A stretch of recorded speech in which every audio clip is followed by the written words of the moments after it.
Bom, agradecemos a presença da doutora Bárbara e a palavra é com a senhora.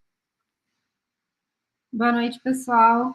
Agradeço todo mundo por estar aqui disponível para assistir essa aula de trauma crânioencefálico. Eu espero que consiga passar bastante conhecimento para vocês e que essas horas, numa sexta-noite, valham a pena, né? Quero agradecer bastante ao Matheus e à Tabata, da Liga Acadêmica de Semiologia e Propedêutica, por ter feito esse convite. Então, hoje eu vou falar um pouco sobre o trauma crânioencefálico. E, basicamente, o que a gente vai enfocar nessa aula é a definição do trauma crânioencefálico, por que ele é importante, como a gente deve fazer esse atendimento e essa avaliação inicial, como a gente pode classificá-lo, tem diferentes formas, os tipos de lesões mais frequentes, e no final eu vou mostrar um caso clínico para ilustrar. Então, começando, a gente sabe que o trauma crânioencefálico, ele envolve toda lesão decorrente de uma agressão, seja ela realmente uma lesão anatômica ou só uma lesão de comprometimento funcional, que pode afetar desde o couro cabeludo, a parte do osso mesmo, o crânio, as meninges ou o encéfalo, afetando um ou mais dessas camadas. Então, essa imagem aqui é só para a gente lembrar um pouco da anatomia, de como estão organizadas as camadas, né, na nossa cabeça. Então, na parte mais superficial, a gente tem o couro cabeludo, que também é chamado de escalpo. Embaixo, a gente tem a calota craniana, que é revestido pelo periósteo. Embaixo, a gente tem as três meninges, que são a dura mater, a aracnoide e a pia mater, nessa sequência. E essas meninges, elas criarão entre elas alguns espaços que a gente tem que saber. Então, entre o osso da calota e a dura mater, a gente tem o espaço epidural. Entre a dura mater e a camada aracnoideia, a gente tem o espaço subdural, abaixo da dura. E entre a aracnoideia e a pia mater, o espaço subaracnoideu, abaixo da aracnoideia. Então, é meio óbvio. E por que o trauma ele é importante, o trauma craniano? Ele é a principal causa de morte em adultos jovens, principalmente na faixa etária de 15 a 29 anos de idade. Tirando essa faixa etária, a gente considerando a população em geral, ele é a terceira principal causa de óbito. Então, é uma causa importante. Em relação à comparação de número de homens versus mulheres, a gente vê que a gente tem 3 a 4 vezes mais homens vítimas de TCE do que mulheres. E se a gente tem um estudo que saiu dos Estados Unidos que fala justamente que a gente tem cerca de um trauma craniano lá, né, a cada 7 segundos, e uma morte secundária a um TCE a cada 5 minutos. Então, pensa o tanto de trauma que já não teve até esse slide aqui. Fora isso, 50% das causas de óbito após um trauma grave, após um politrauma, são por causa de lesão crânioencefálica. Um paciente que chega na emergência, se ele chega conversando, lúcido, ele tem cerca de 7% de chance de mortalidade por uma lesão do crânio. E um paciente que já chega em coma, com um Glasgow menor que 8, a gente vai falar mais para frente, ele tem uma chance de mortalidade de 49%. Uma das principais causas desses acidentes é acidente automobilístico, sendo que nos acidentes de trânsito, 60% dos pacientes que vão a óbito por causa de um TCE. Então, o TCE ele é muito importante, e a gente tem que saber e conhecer um pouco mais, saber examinar, saber atender e saber identificar as lesões. Então, a partir do momento que o paciente ele sofre o acidente, ele é, então, resgatado pelo bombeiro, pelo SAMU, a gente vai ter a avaliação primária. A avaliação primária, ela é igual ao que vocês já devem ter aprendido na aula para qualquer paciente que sofre um politrauma. E ele segue a sequência do ATLS, que é o ABCDE. Então, a prioridade vai ser as vias aéreas, com estabilização da coluna cervical. Em seguida, a respiração, a circulação e a avaliação neurológica, ela vai entrar só no D, no disability. E aí, quando a gente faz a avaliação neurológica, ela é geralmente, não é um exame neurológico igual você vai realizar, por exemplo, no consultório, ou no paciente que está investigando uma outra doença neurológica que não trauma. Ele é um exame mais rápido, mais sumarizado, em que a gente tenta realmente identificar se tem ou não uma chance de ter uma lesão e se essa lesão tem chance de ser grave ou não. Então, a primeira coisa quando a gente faz a avaliação neurológica é pensar um pouco na história desse paciente. Primeiro, a idade. Por quê? Pacientes mais idosos, por exemplo, mais idosos, eles vão ter um tipo de lesão diferente de um paciente mais jovem, porque o cérebro dele é mais murcho e tem mais espaço, então eles têm mais chance de ter subdural crônico, diferente do jovem, que é mais comum ter um epidural. O mecanismo do trauma, quanto maior o mecanismo, maior a chance de ter uma lesão, principalmente se for um trauma com aceleração e desaceleração rápida e rotacional. Se tem algum sintoma associado, o tempo decorrido do trauma, porque, por exemplo, se um paciente chega no pronto-socorro e ele já bateu a cabeça há 5 dias, é diferente de um paciente que bateu há 20 minutos. Mesmo que você encontre uma lesão na tomografia, o que tem a lesão há menos tempo, você tem mais preocupação do que um que já está com essa lesão há 5 dias e veio procurar só agora o pronto-socorro. Intoxicação exógena é muito importante, principalmente na avaliação neurológica, porque uma das coisas principais é a gente avaliar o nível de consciência e a orientação do paciente. E é muito comum, muito frequente esses pacientes eles terem feito uso ou consumido alguma bebida alcoólica, por exemplo, e isso vai deixar eles desorientados, confusos. E isso pode confundir e dificultar o exame neurológico. Então, é importante saber essa informação. E se tem alguma doença associada, principalmente se faz uso de algum anticoagulante, Marevan, AS, então sempre tem que perguntar. Sabendo dessas informações, você deve fazer uma inspeção do paciente. Dar uma olhada no scalp, no couro cabeludo, se tem ferimento corto-contuso ou hematoma. Dar uma olhada no... Então, aqui é só um exemplo de um paciente que tem um hematoma subgaleal, que é o famoso galo, né, nesse caso bem grande. Dá uma olhada se tem alguma deformidade na face ou se tem equimose periorbitária. Então, aqui é uma imagem mostrando uma equimose periorbitária, que é conhecido como sinal do Guaxinim. A gente pode ter também um outro sinal, que ela indica fratura de base de crânio. Um outro sinal que a gente pode encontrar no trauma é a equimose retroauricular, que é chamada de sinal de Battle. A gente deve observar ainda se o paciente ele apresenta qualquer sinal de fístula. Fístula é a saída do líquor, que é o líquido que circunda o encéfalo, né? Seja ele pelo ouvido, otolicorreia, ou pelo nariz, rinolicorreia. Então, aqui a gente tem uma imagem de uma rinolicorreia. Isso é frequente principalmente nos pacientes que têm fratura de base de crânio, tem uma laceração dural, que faz, então, com que por essa laceração escorra líquor. E aí ele sai e você vê que o mais importante para você diferenciar é que ele é da cor da água, né? Transparente. Nos pacientes que têm fratura importante de seios da face associada, às vezes esse líquor ele pode vir como sangue, então fica um pouco mais difícil de diferenciar. Observar se tem otorragia ou hemotímpano, também é sugestivo de fratura de base de crânio, e se tem alguma lesão de nervo craniano. Então, a gente sabe que a lesão mais frequente da gente encontrar pós-trauma é a lesão do 7º nervo craniano, que é o nervo facial. Então, o paciente ele pode apresentar uma fratura da base do crânio, da mastoide. O nervo facial, ele passa dentro da mastoide. Então, ele pode ser lesionado nessa fratura e fazer, então, um quadro de paralisia facial periférica, igual a dessa mocinha da foto, que tem uma paralisia facial periférica à direita. Fora essas coisas que a gente já vê na inspeção, a gente tem que fazer, então, a classificação do paciente na escala de coma de Glasgow. A escala de coma de Glasgow é uma pontuação que a gente pontua até 15 pontos, avaliando a resposta ocular, a resposta verbal e a resposta motora.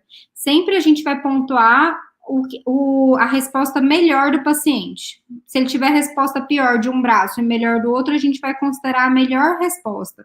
Então, a escala de coma de Glasgow é muito importante todos nós sabermos, né? Então, ela começa pela resposta ocular, e aí é bem simples, você vai pontuar com uma maior pontuação, o paciente que tem uma melhor resposta, então, aquele que abre espontaneamente o olho vai receber 4, e aquele paciente que não abre o olho, mesmo com estímulo doloroso intenso, vai pontuar 1. Em segundo, a resposta verbal, ela pontua de 1 a 5. Se o paciente está consciente e orientado, ele ganha a nota máxima, 5. E aí vai diminuindo a pontuação. Se ele está desorientado, confuso, não sabe se está no hospital, se está em casa, vai para 4. Se ele emite palavra, mas essas palavras são desconexas, 3. Se ele emite só sons incompreensíveis, ou você faz um estímulo doloroso, ele só faz um ai, é 2. E se ele não emite som nenhum, por exemplo, se um paciente está entubado, então vai ter uma resposta verbal ausente, vai pontuar 1. E a resposta motora. A resposta motora vão ser 6 pontos. Quem recebe 6 vai ser aquele paciente que consegue obedecer comando, mesmo que seja um comando simples, por exemplo, fechar o olho. Então, é sempre importante você pedir, por exemplo, para apertar a mão e fechar o olho, porque se for um paciente que tiver um trauma raquimedular e tiver perdido a força motora dos membros, ele vai ter ele ainda assim vai conseguir obedecer comandos, mesmo que seja, por exemplo, fechando o olho, né? Aí a gente tem os próximos, que é a localização do estímulo e a flexão inespecífica. Isso, às vezes, muita gente confunde. Como que a gente vai diferenciar? Se você faz, por exemplo, um estímulo doloroso, e o paciente, você faz um estímulo doloroso aqui, por exemplo, no ombro, e o paciente, ele vai com a mão aonde você fez o estímulo doloroso para tirar a sua mão, ele localizou o estímulo, então ele recebe 5. Se você faz um estímulo doloroso, o paciente, ele não vai para tirar aquele estímulo, ele só faz uma flexão inespecífica, um movimento inespecífico, ele ganha 4, certo? E aí, logo abaixo, a gente tem a pontuação 3 e 2, que são as duas pontuações que a gente considera e chama de postura patológica. Já são posturas que indicam realmente um comprometimento importante do parênquima encefálico. E aí a gente tem 2 que geralmente também o pessoal confunde bastante, que é a decorticação, que é quando o córtex ele não está se comunicando bem com o tronco cerebral, e a descerebração, é quando o próprio tronco ele já não consegue emitir o estímulo da atividade motora. Então, aqui é uma foto só para ilustrar os dois, para a gente diferenciar bem. Na postura de decorticação, que vai ganhar 3 pontos, o paciente ele vai ter a posição dos membros superiores em flexão. Enquanto que o paciente que está na postura de descerebração, que seria uma pontuação menor, de 2, ele vai encontrar os membros estendidos e em pronação. Então, uma forma que na minha cabeça funcionou na época que eu era acadêmica para decorar, foi que o paciente, na postura decorticada, ele ainda está tentando segurar a vida, ele ainda não desistiu. O paciente que está descerebrado, ele já está desistindo, já está estendendo o braço em pronação.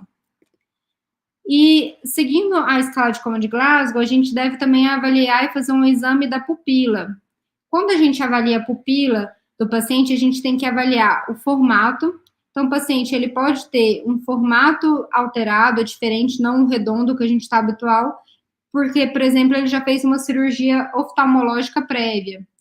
Ou ele pode ter uma pupila opaca, por exemplo, os pacientes que têm catarata. A gente tem que avaliar ainda a simetria de uma pupila com a outra. A gente sabe que uma pupila dilatada de um lado e normal do outro, que não reage à luz, ela é indicativa, pode ser indicativa de uma alteração neurológica grave, que é a herniação uncal, que a gente chama, que é quando uma parte do cérebro, que é chamada de uncus, ela desce pela tenda e ela faz, então, uma compressão do terceiro nervo craniano, que faz essa midríase. Só que nem sempre todo paciente que a gente vê, que a gente fala que tem essa anisocoria, essa diferença de tamanho de uma pupila para outra, nem sempre ele tem um quadro neurológico grave. Um paciente, por exemplo, que chega e tem uma pupila de um tamanho anisocórico, uma comparada com a outra, mas ele está conversando ou está consciente, provavelmente isso não é uma anisocoria, não é um sinal de herniação uncal, porque um paciente está herniado, ele não vai estar conversando. Então, você tem que procurar outras causas que podem justificar uma midríase unilateral. Entre elas, a gente tem, que é muito frequente no trauma, pacientes com trauma de face importante, com um trauma direto na própria órbita.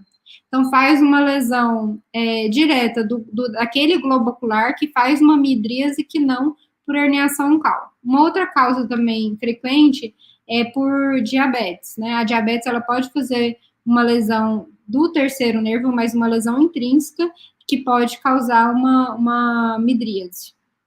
E, por último, no exame pupilar, a gente tem que avaliar a fotorreatividade, a reação à luz. Então, é sempre importante a gente avaliar a resposta à luz de cada olho, individualmente, e ao final dos dois olhos em conjunto, para ver se a resposta à luz ela é conjugada entre os dois olhos. Então, quando a gente faz essa avaliação da pupila, a gente pode fazer um chamado score de reatividade pupilar. Esse score, atualmente, a escola de coma de Glasgow que eu apresentei, ela foi geralmente modificada e tem uma nova escala de coma de Glasgow que a gente fala que é a escala de coma de Glasgow P, em que nela a gente associa a resposta da pupila, subtraindo na escala de coma de Glasgow, na pontuação total da escala que você achou, o score de reatividade pupilar. Então, você vai avaliar a pupila do paciente com a luz, você encontrou que ambas as pupilas não reagem, as duas estão midriáticas. Então, ele vai pontuar 2 pontos. Então, se você achou um Glasgow de, vamos supor, 6, você vai reduzir 2, ele vai ficar com ECGP de 4. Certo? Se o paciente ele tem uma anisocoria, ou seja, uma pupila midriática que não reage à luz e uma outra pupila miótica ou uma outra pupila miótica, você vai pontuar 1. Se nenhuma pupila reage, seja ela em midríase, ou se todas as pupilas reagem, aí você vai pontuar 0, certo? E aí você desconta esse ponto do Glasgow. Agora, terminando essa avaliação clínica e você definindo que o paciente tem um trauma crânioencefálico, você pode classificar esse trauma quanto ao mecanismo, quanto ao tipo de lesão, quanto à distribuição da lesão e quanto à gravidade. Quanto ao mecanismo, um trauma ele pode ser aberto ou pode ser fechado. O que isso quer dizer? O trauma aberto é sempre todo aquele trauma que ocorre uma exposição da dura mater ou do parênquima. Então, por exemplo, todo trauma penetrante, um ferimento por arma de fogo ou um ferimento por arma branca, é considerado um trauma aberto. Então, esse paciente, ele é considerado que tem um trauma contaminado, e você precisa de deixar antibiótico pelo risco de infecção.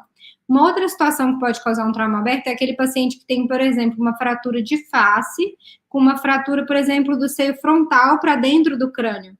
Então, o ar que entra pelo nariz e se comunica com os seios da face, ele vai ter comunicação com dentro do crânio. Então, isso é considerado também uma fratura exposta, e a gente tem que pensar na possibilidade de necessitar de antibiótico terapia.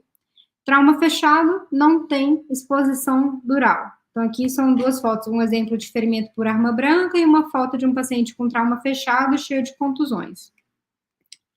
O trauma fechado, já tem várias teorias para descrever o mecanismo, uma das principais é a teoria de Holborn. E ele fala justamente que a gente tem 2 mecanismos principais para justificar a lesão do cérebro num trauma fechado. O primeiro seria o movimento diferencial de aceleração da calota craniana do osso em relação ao parênquima, devido à inércia de cada um. Então, a gente acredita que o crânio, o osso, ele vai primeiro e o parênquima, ele vai depois. E isso, as próprias fibras dentro do parênquima, a substância cinzenta com a substância branca, elas também vão se mover numa velocidade diferente. Isso pode causar lesão e ruptura de fibras axonais. Um outro mecanismo seria esse mecanismo de aceleração faria o parênquima ele sofrer um cisalhamento, que é uma deformação devido à ação de forças cortantes pela própria estrutura óssea do encéfalo. Então, aqui, só para mostrar um exemplo, para vocês entenderem melhor, a gente tem a base do crânio, e vocês veem que o osso da nossa base do crânio, ele é muito irregular. Ele é cheio de acidentes, tanto aqui no frontal, quanto aqui no polo do temporal. Então, toda essa estrutura óssea, que ela é irregular, contra o parênquima do cérebro, que é uma gelatina molenga, quando elas fazem movimentos diferentes de aceleração e desaceleração, é o que ocasiona a lesão. Aqui é uma outra foto mostrando que esse movimento de aceleração e desaceleração rotacional é a principal causa da gente ter lesão e ruptura axonal, que vai acontecer principalmente na localização da transição da substância cinzenta com a substância branca, igual na imagem aqui. Essa foto é só para mostrar os locais em que são mais frequentes a gente encontrar lesão no trauma crânioencefálico. Então, os giro orbital do lobo frontal, polo do lobo temporal e a convexidade do lobo frontal e também um pouco do parietal, né?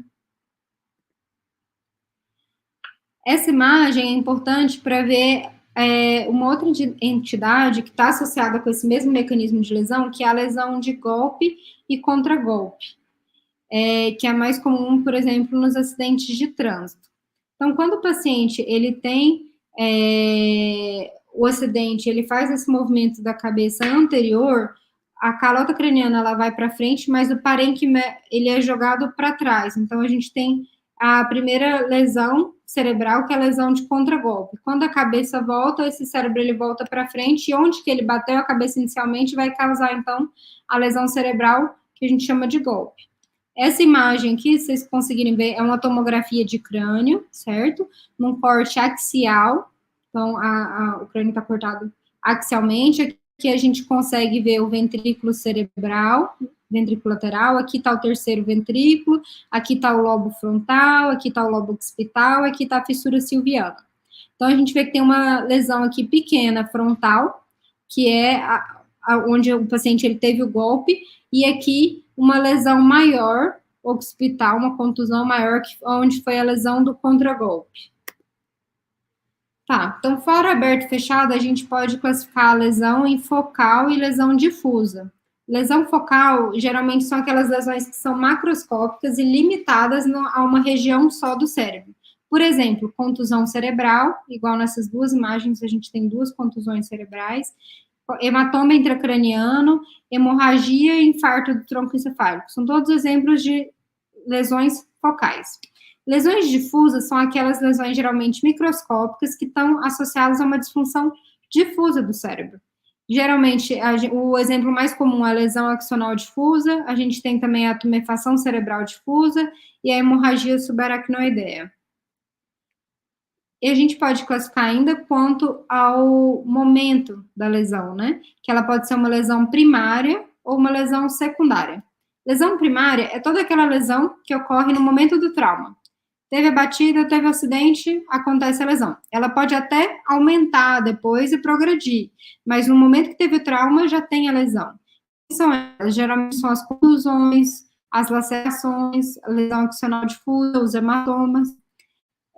Lesão secundária é aquela que o paciente, ele, por exemplo, teve um trauma crânioencefálico, mas além disso, ele ficou hipovolêmico por um trauma abdominal, ou ele fez uma hipóxia porque demorou a ser entubado, broncoaspirou. Ele teve diversos outros processos complicadores que se iniciaram no momento do trauma, mas só depois eles vão causar uma lesão cerebral secundária. Isso, geralmente, mais comum são as lesões hipóxicas mesmo, e as lesões por edema cerebral difuso. Aqui é só um exemplo de um paciente, é o mesmo paciente que tinha um subdural agudo, fez a craniotomia, drenou o subdural, mas você vê que mesmo após a drenagem do subdural, ele continua num processo de isquemia secundária do cérebro, por toda a situação grave, né? E por último, a última forma de classificar, né, que eu comentei, é a classificação da gravidade. A classificação da gravidade, ela vai basear na escala de Como de Glasgow que a gente já viu. E ela vai classificar em 3 níveis: leve, moderado ou grave. Leve é todo paciente com Glasgow 14 ou 15. Geralmente, dos pacientes que chegam no pronto-socorro, 80% dos casos vão ser um TCE leve e vão precisar só de observação. Todo o Glasgow abaixo de 13 já tem indicação de ficar internado e ter uma avaliação pelo neuro. Moderado é de 9 a 13 e todo Glasgow menor que 8 é considerado grave. Todo Glasgow menor que 8 é considerado que o paciente está em coma e ele necessita de intubação para proteção de vias aéreas. O diagnóstico. Hoje em dia a gente sabe que o raio-x de crânio, ele acrescenta quase nada, ele não ajuda. E um raio-x de crânio normal não vai necessariamente excluir uma lesão intracraniana, principalmente nos pacientes adultos. Então, hoje em dia, um paciente adulto com um Glasgow que indique um TCE moderado a grave, a gente não tende a fazer mais raio-x de crânio, a gente vai direto para a tomografia computadorizada. Para o trauma, a tomografia é o melhor exame. Por quê? Ele é um exame mais rápido de fazer, que fica mais acessível se o paciente já tiver estável, mas ainda tiver grave, ele é um exame mais rápido, mais acessível e mais fácil de fazer. E ele vai ver bem tanto a lesão do parênquima para definir uma conduta de urgência, quanto se tiver uma lesão ou uma fratura óssea. A ressonância magnética, ela tem seus benefícios, mas não no momento imediato do atendimento a um paciente no politrauma. E ela vai ser usada principalmente numa situação tardia para ver o que ficou de lesão, se tem algum quadro sequelar, ou principalmente nos pacientes com diagnóstico de lesão axonial difusa. Então, todo paciente com TCE moderado e grave tem indicação de fazer tomografia de crânio e de ser avaliado pelo neurocirurgião. TCEs leves podem ser observados por 12 a 24 horas e não necessariamente fazer uma tomografia, a não ser que tenha uma outra indicação para fazer o exame, como um mecanismo de trauma grave.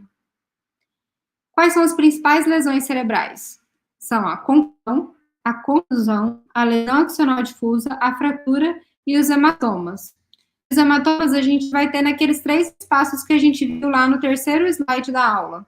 A hemorragia epidural, a hemorragia subaracnoideia e a hemorragia, o hematoma subdural.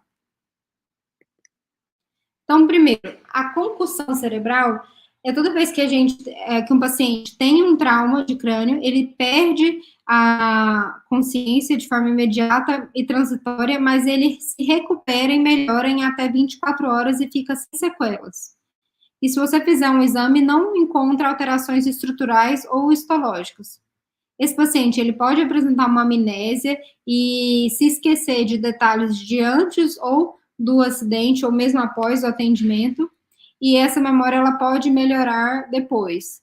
Ele pode ter alguns outros sintomas autonômicos, mas isso é mais infrequente, e é muito comum, até 1 a 4 meses após uma concussão cerebral, o paciente ter episódios de tontura, de queixa de cefaleia, e não ser sinal de gravidade. A contusão cerebral é uma lesão traumática focal, superficial. Essas 2 imagens são exemplos diferentes de contusão cerebral, e elas são causadas pelo atrito do parênquima com o crânio, igual eu mostrei naquele slide do mecanismo. Eles vão ter localizações típicas, igual eu também mostrei no outro slide, que é o polo frontal, que são os giros orbitais, e o polo temporal, que é igual dessa imagem. Geralmente são lesões múltiplas, bilaterais, mas assimétricas, e podem ter graus variáveis de hemorragia, edema e necrose. Essa contusão, por exemplo, a gente chama de sal e pimenta. Ela é tudo isso aqui, porque ela tem entremeado tanto hemorragia, quanto área de edema, quanto área de necrose. O quadro clínico vai variar, com onde está a área do sangramento, está na área da fala, está na área da força, e ele pode gerar focos epileptogênicos. E é muito frequente ter um quadro de anosmia. Por quê? Porque uma das partes mais associadas com contusão é o frontal basal, que é onde está o nervo do olfato, né? Então, é muito frequente estar associado com anosmia. As contusões, elas não são estáticas, ou seja, eu tive o trauma, eu tenho uma contusão, eu vou ficar com aquela contusão até eu receber alta. Não. Eles são processos dinâmicos e é um processo inflamatório. A própria contusão, ela libera enzimas que elas perpetuam o processo da inflamação. Então, esse aqui, por exemplo, é um exemplo de um paciente com uma tomografia na admissão do hospital e uma tomografia de controle 12 horas depois, mostrando o crescimento da contusão. Isso nem sempre acontece, mas pode acontecer. Por isso que a gente sempre, por menor que sejam as contusões, mantém um mínimo de tempo o paciente internado para observação neurológica e repete exame de imagem seriado. A terceira lesão é a lesão axonal difusa. A lesão axonal difusa, ela é aquele paciente que teve um trauma de crânio e ele não melhorou, ele vai ter algum comprometimento neurológico de confusão, por exemplo, e mesmo com uma tomografia normal. a gente tem alguns achados que são típicos de lesão axonal difusa, que a gente pode encontrar na tomografia, mas nem sempre eles estão presentes. E uma tomografia normal não afasta a possibilidade de lesão axonal difusa. Então, eles são micro-rupturas dos axônios pelo mecanismo de cisalhamento. Os locais mais frequentes vão ser a transição córtico-subcortical, que a gente considera uma lesão axonal difusa grau 1, a lesão do corpo caloso, que é grau 2, e a lesão do tronco cerebral, mesencefaloponte, que é grau 3. Então, dependendo do quanto de lesão que o paciente tiver, do quanto de axônio rompido que ele tiver, ele vai ter um quadro clínico que vai variar. A lesão axonal difusa é melhor avaliada pela ressonância, e o tratamento ele é clínico e com reabilitação. Alguns fatores que podem sugerir um mau prognóstico é um paciente que ele já chega em coma e fica por coma durante mais de 24 horas, ou que tem já lesão, indício de lesão no tronco cerebral. Essa aqui é só umas imagens mostrando a lesão típica. Então, aqui na ressonância, você consegue ver esse pontinho de sangramento bem pequenininho na transição córtico-subcortical, possivelmente não visível no atoma, e que sugere justamente essa lesão e ruptura do axônio.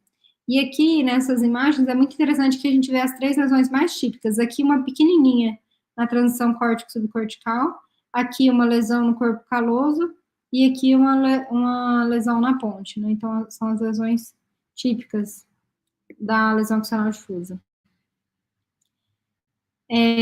Quarto, a gente tem a fratura de crânio. As fraturas de crânio podem ser lineares ou cominutivas, podem ter afundamento ou não. Quando elas são afundadas, igual nesse caso aqui, desnivelado, elas podem ocasionar a lesão das meninges, e nesse caso tem indicação de cirurgia. Aqui é só um exemplo de uma fratura de crânio da mastoide, tá vendo? Na base do crânio, e nesse caso aqui é onde pode ter a lesão de nervos cranianos, principalmente do nervo facial, igual eu mostrei anteriormente. Então, fraturas lineares estão mais associadas a hematoma subdural ou epidural, e as fraturas afundamentos estão mais associadas à lesão parenquimatosa e hemorragia subaracnoideia. Toda vez que a gente tiver fratura desalinhada com afundamento, tem indicação de cirurgia. Agora a gente vai para a parte dos hematomas, das hemorragias. São 3, né? Fora a contusão. A hemorragia subaracnoideia. Ela é muito comum, principalmente nos traumas de crânio moderado a grave. Geralmente ela é secundária à lesão de artéria ou veia cortical, e ela está frequentemente associada a outras lesões, como aqui, por exemplo, a gente tem um subdural bem fininho, tem uma contusão pequena e tem esse hemorragia subaracnoideia.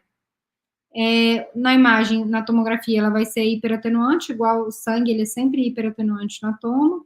E se você chegar a um paciente que ele tem uma desproporção, ou seja, o trauma foi um trauma muito leve, o paciente teve um mal-estar e caiu da própria altura, mas tem muito sangramento na tomografia, não foi um acidente automobilístico em alta velocidade, como nesse caso aqui, aí você deve suspeitar que pode ter uma lesão vascular por trás, que foi a razão do mal-estar do paciente, então é necessário complementar a investigação com angiotomografia.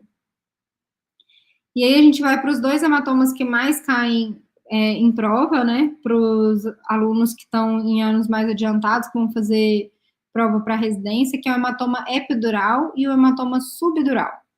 O hematoma epidural, ele é aquele hematoma que vai ficar localizado entre o osso e a dura mater. Então, aqui a gente tem a imagem de um cadáver mostrando a dura mater, né? Aqui você vê que a cauda craniana foi removida, aqui é o temporal, aqui é o frontal, e a gente vê a artéria meningea média subindo. A artéria meningea média, ela é a principal causa do hematoma epidural. 80% dos casos vai ser por lesão dessa artéria, em qualquer parte dela, né? Menor frequência dos casos pode ser por lesão de veias meninges. Então, 1 a 3% dos TCEs vão ter um hematoma epidural, e das lesões cranianas fatais, 5 a 15% são por hematoma epidural. O quadro clínico típico é um paciente que ele teve trauma, de repente ele fica bem, conversa, vai para o hospital, e aí ele tem um mal-estar, uma piora súbita, rápida. Ele pode apresentar alteração pupilar, que é a anisocoria, e uma hemiparesia contralateral ao local da lesão, com alteração do nível de consciência. No diagnóstico, na imagem, é típico que o hematoma, como ele está entre o osso e a dura, ele não ultrapassa a linha de sutura, e ele tem um formato de lente biconvexa, igual da imagem aqui, bem típico.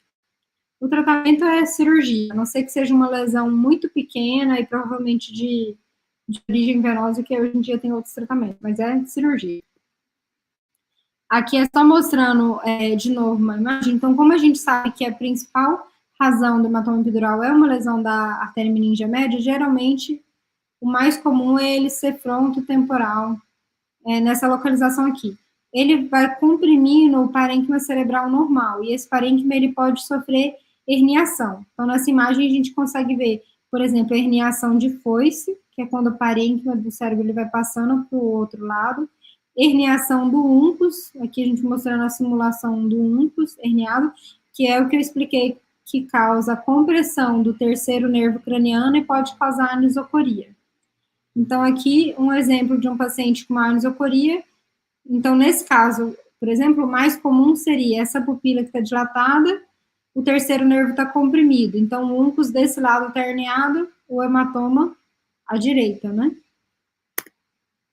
Aqui é só um exemplo de imagem intraoperatória. Então, aqui a gente está vendo a linha temporal superior, e aqui tem uma fratura linear de crânio, que, igual eu disse, a fratura linear é mais associada com esses tipos de hematoma. Geralmente, o hematoma está limitado ao tamanho da fratura. Então, se a gente vê aqui onde tirou o osso, né? Aqui é a dura mater, e esse coágulo aqui, da cor do fígado, é o hematoma epidural. Aqui é um outro exemplo, né, um outro paciente, esse com hematoma epidural bem extenso, é bem típica na imagem biconvexa, aqui. E aqui é uma imagem de uma peça do anátomo patológico, só para vocês entenderem melhor novamente. Aqui é a dura mater, ela vem íntegra, tá vendo? O hematoma entre o osso e a dura. O outro hematoma é o hematoma subdural agudo, né? Ele é mais comum do que o epidural, ele está localizado no espaço subdural. O mecanismo principal é o de aceleração e desaceleração, que vai, então, ter rotura de veias durais em ponte, né? E ele geralmente pode estar mais associado a outras lesões cerebrais, como HSA traumático, aqui nesse caso você consegue ver um HSA traumático, quanto contusões e outras lesões. O quadro clínico vai variar com o tamanho do hematoma subdural, e o paciente, em geral, ele pode chegar já em coma. O tratamento, em geral, é cirúrgico, a não ser que seja um hematoma pequeno. Então, aqui a gente tem dois exemplos, né?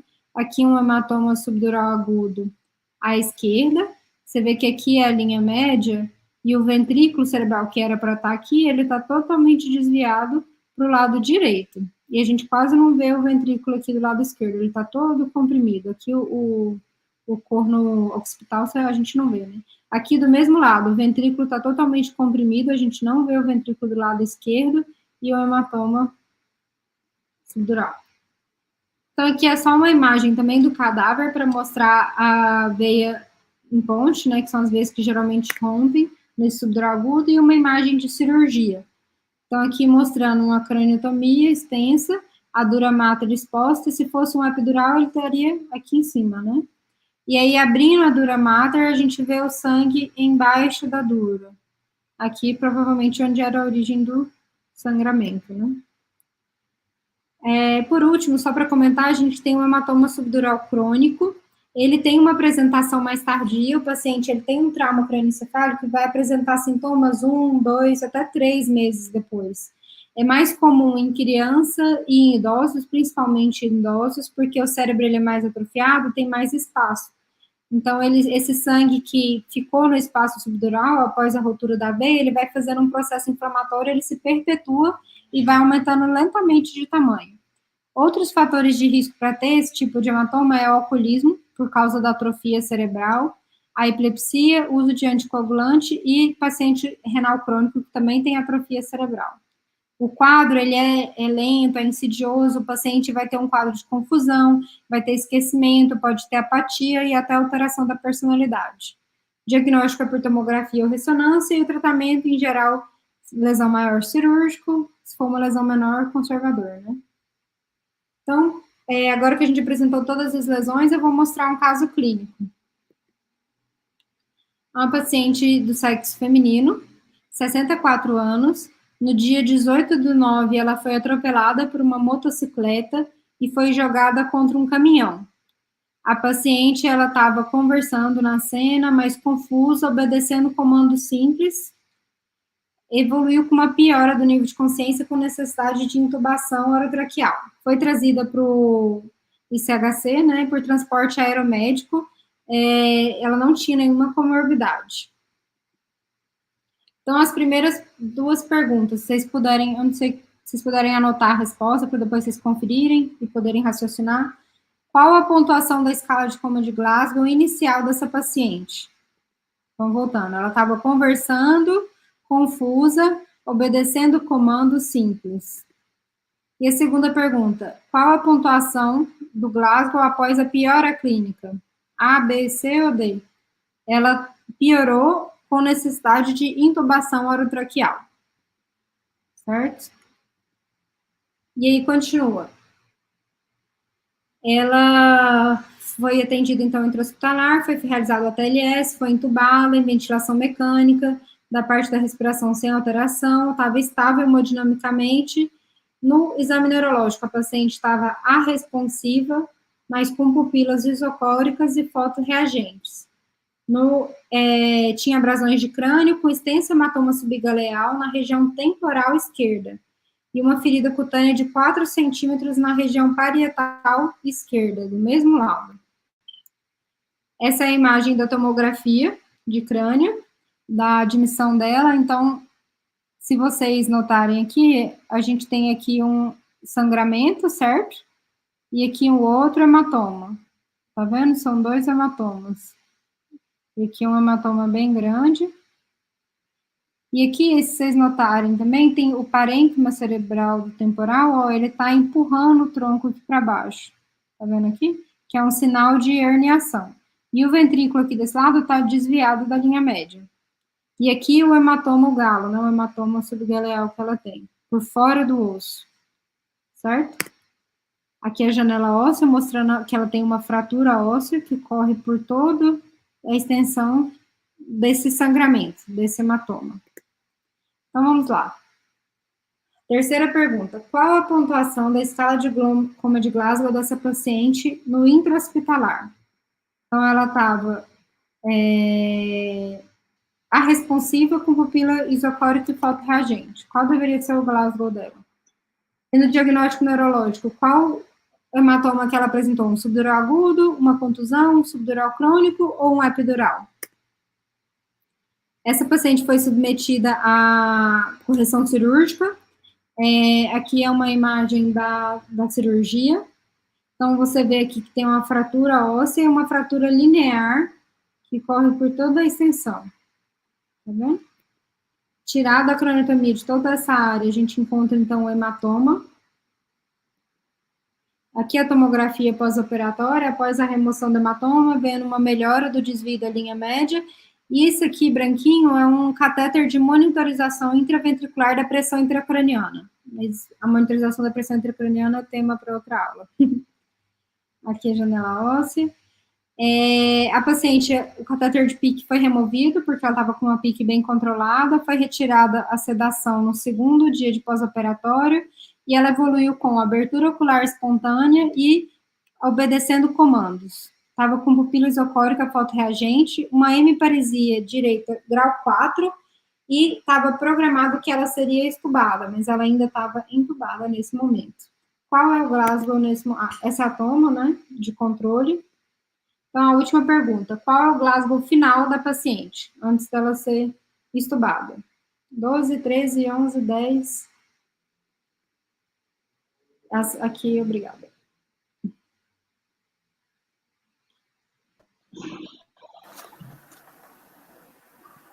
Oi, gente. Então, pessoal, agora a gente vai realizar o sorteio. E a gente agradece novamente a Bárbara.